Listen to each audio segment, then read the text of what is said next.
With this game having one of the most ignorant developers I've ever seen in my life, we're going down the same path once again like we did last winter with Danny, but now instead of Danny, we have a ranged Danny, which is Wyatt. But instead of having to build up your temper, you can just conserve a knife and throw it at the generator and battery to disable it once and for all. You also have infinite bomb squad with this guy. It's just crazy how QA testing does not exist in this game. Goddammit gun. Wanna know a fun fact? If Wyatt didn't have that ability to destroy generators and battery with his knife, he would have been a balanced, but very balanced victim character.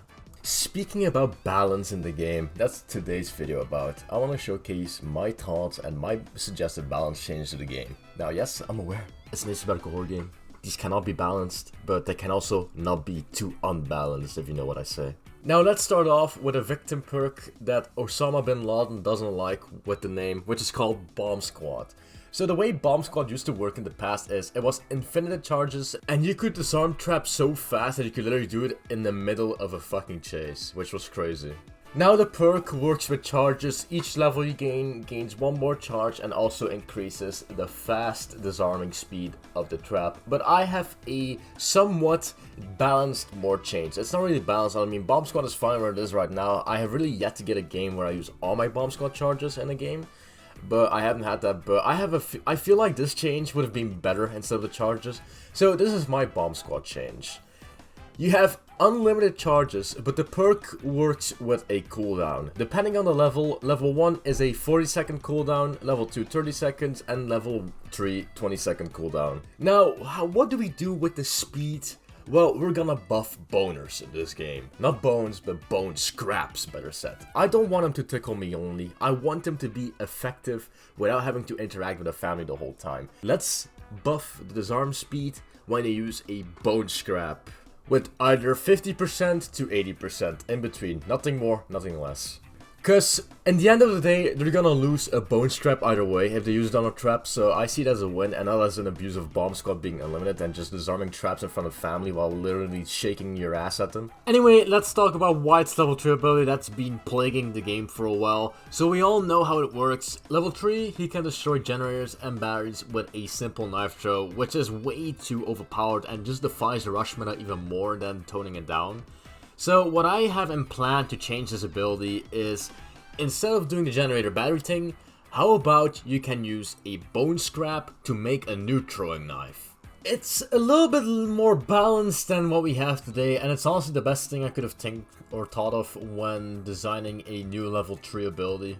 Anyway, the next change. Some unique perks need to be built in. If you don't know what unique perks are, these are white perks exclusive to certain victims only that boosts their ability or survivability in some capacity. It has most to do with their ability, of course. But when I look at some unique perks, I wonder why they exist, because they're pretty much useless and a waste of a perk slot. Look at Johnny's patience perk, for example. Why not have it built in?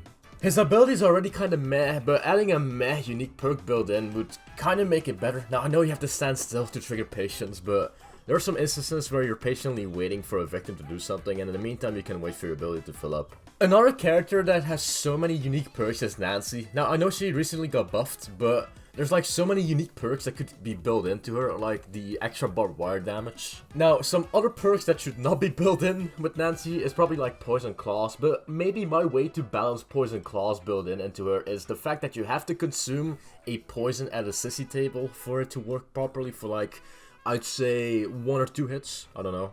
There are definitely some perks that can be built into characters automatically, but some definitely need some tuning or shouldn't exist at all. My last change I want to suggest before the video ends is make Scout Basekit, please. Speed is mandatory in this game, both for family and victim. Now, thank God Endurance is fixed, but I've noticed that since a lot of my teammates run no scout on their builds, they have issues catching up with victims, and it mostly comes from hitchhikers and Johnny players, which are kind of fast boys with scout, but without scout they have a little bit of issue catching up with high endurance victims. And for that I suggest making Scout Basekit, but we're gonna make sure it's a little bit balanced. Instead of the level 3 15% speed built into the family members, let's make it at least level 2, so 10% scout. Do know that I'm traumatized by level 3 scout hitchhikers just keeping attached to me like a fucking magnet. Now, do you think these changes are fine to the game, or do you think they could have some adjustment? Please let me know below the comments, and even suggest your own changes you want to the game, because clearly Gun Media and Testronic Labs are not capable of doing their damn fucking job they get paid for. I thank you very much for watching my video, and if you did enjoy the video, make sure to drop a like and a sub, and I'll be seeing you guys the next time. Have a good one.